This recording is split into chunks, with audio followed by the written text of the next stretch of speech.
Hi again, everybody, and welcome to Retirement SOS. I'm Ernie, and today we're shooting from lovely Pompano Beach, Florida. And yes, we finally escaped the coldness of Toronto, and it's great to be here in Florida. And it's our year-end show, so we're just going to talk about various aspects of retirement that we've been saving up for the year. And according to Statistics Canada, the retirement age in Canada has been steadily increasing since 2007. 16 years ago, the average retirement age was 61.8 years. And now it's 65.4. So the average retirement age has gone up by 3.6 years in Canada. And one of the reasons that it's going up is that people are working longer because inflation has taken a bite out of their savings. And also people are living longer too. So, when we used to talk about the traditional age of age 65, that's not necessarily so these days. A lot of people now are retiring beyond age 65. So we're seeing this trend, and we're seeing less and less people retiring early, and it's kind of shifted the other way, and people are retiring later. And that's certainly understandable these days. So here's some great news about the Canada Pension Plan. If Canadians stopped contributing today, there'd be enough money in the plan to last 75 years. And I think that is so reassuring for younger Canadians. Now, when it comes to private pensions, such as company pensions, only 40% of Canadians are enrolled in them. And unfortunately, not enough companies are offering pension plans. And if you do work for a company that has that type of pension plan, make sure you contribute, because most companies will match your contribution, and it's a great way to save. I've been very lucky. I've worked for 3 companies that had private pension plans, and I contributed the maximum amount, and I can honestly say I never missed the money. And now that I'm retired, it is helping so much in terms of our finances. So here's something that happened in 2022, and throughout 2023 it's been bugging me. And the story is, I was at a grocery store and I was lined up, and there was a gentleman probably in his mid-80s ahead of me, and he had maybe about 9 or 10 items on his grocery cart. So he goes to pay for them, but he grabs his change purse. Let's pretend this is a change purse. He opens it up, and then he just empties all the coins that are in his change purse. And in Canada, we have $1 coins and $2 coins, and of course quarters, dimes, and nickels. So he's paying for his groceries by emptying his change purse completely. So I'm behind him, and I'm kind of rolling my eyes, wondering what is this man doing, and why is he going to be taking up so much of my time? Because what happened is the cashier, she just counts all the individual coins, and then he pays for his groceries. But I noticed that not too many coins went back into his change purse. And I didn't really think too much of this happening until I got home. And then I got thinking, the man bought about 10 items. He paid for it just with change. Did he not have any more money left for groceries? And the thing that I felt a little bit guilty with is, I was thinking, should I have maybe given him like $5 or $10 just to help pay for them? Was that all he had? So I'll never know the answer, but I still think about that, wondering if that's all he had to pay for groceries at that time. And it still bugs me because I'll never know the answer.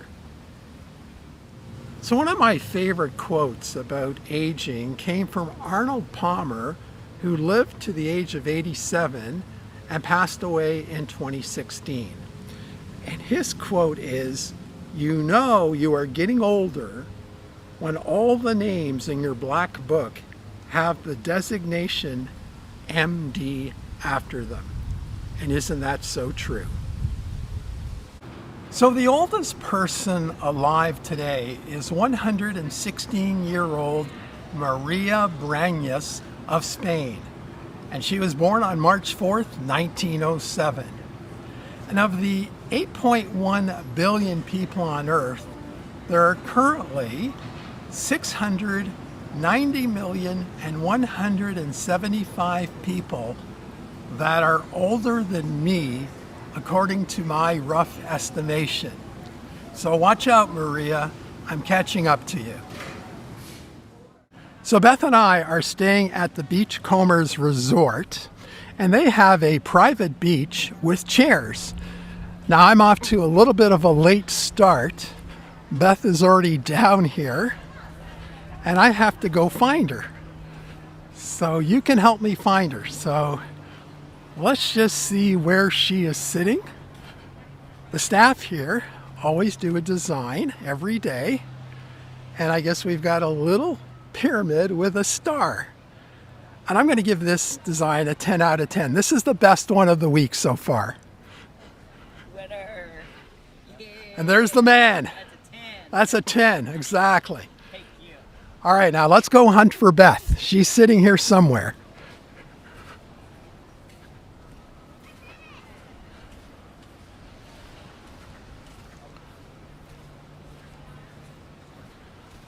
I think I see her.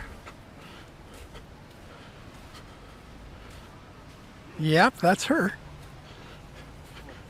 Looks like she's reading something.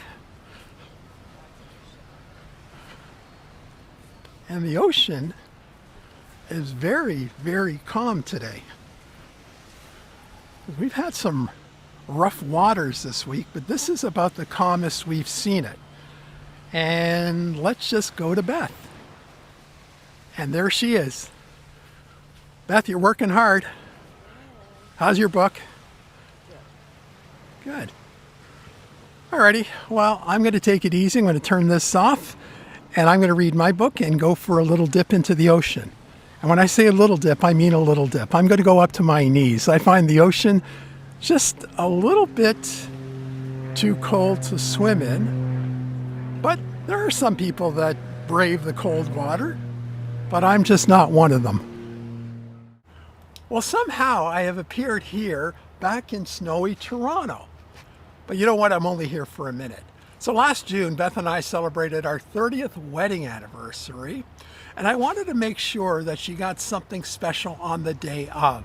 So I went to the florist and I ordered 24 roses. And while there, I got into a discussion with the flower designer on why she unretired suddenly.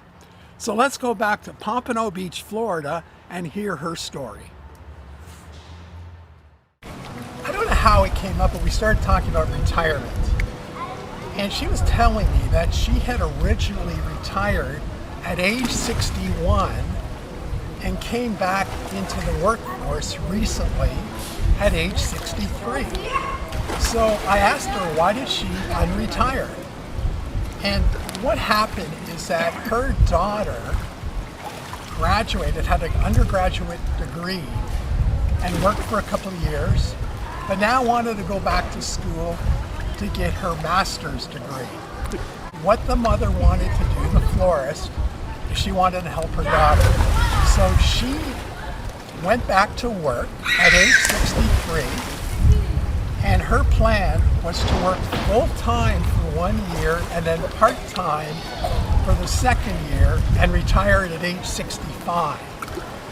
And that way she could help pay for her daughter's tuition. So a very, very nice gesture on the part of the florist.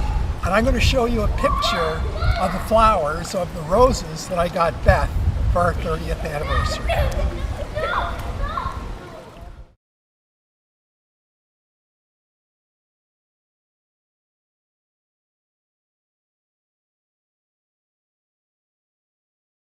So we know that many Canadians are going to come down here to Florida to holiday, but the costs are still quite high. I think what's going to prevent a lot of people from coming down here is the exchange rate. As Canadians, when we buy our American currency, we have to pay either a 39% or 40% premium on each dollar that we purchase. And that is so high and really hurts the budget. In terms of our airline tickets, when I compare it to last year, I would say our airline tickets were about 8% more expensive this year than last year. But the good news is our rental car. Now, I was talking to the rental agency, and he was saying that there are now plenty of cars available, but what they're doing is that they're keeping their cars longer. So chances are you're going to get an older car when you rent. And when I say older car, instead of getting maybe a 2023 model or a 2024 model, you may end up with a 2021 model or perhaps a 2020 model. But who really cares? I mean, you're looking at cost, and the cost of renting a car, I'm happy to say, has come down. So that's good news. And also here in Florida, a lot of stores cater to seniors. So just go into a store and ask if they have a seniors discount. I mean, worst comes to worst, they can just say no. So one final thing. We've noticed that the cost of dining is about the same as last year. And I'm not saying that it's cheap, it's still expensive. But when you're on vacation, that's one of the more pleasurable things you like to do. And when you're in Florida, what I really like to do is sit on a patio, and it's so satisfying when the temperature at night is 25, 26 degrees, and it's just pleasant, especially here along the ocean, because you get a nice little breeze. So at this time, Beth and I just want to thank you for watching our channel this year. We really appreciate your support, and we want to wish you all a happy and healthy new year. So until next time, bye for now.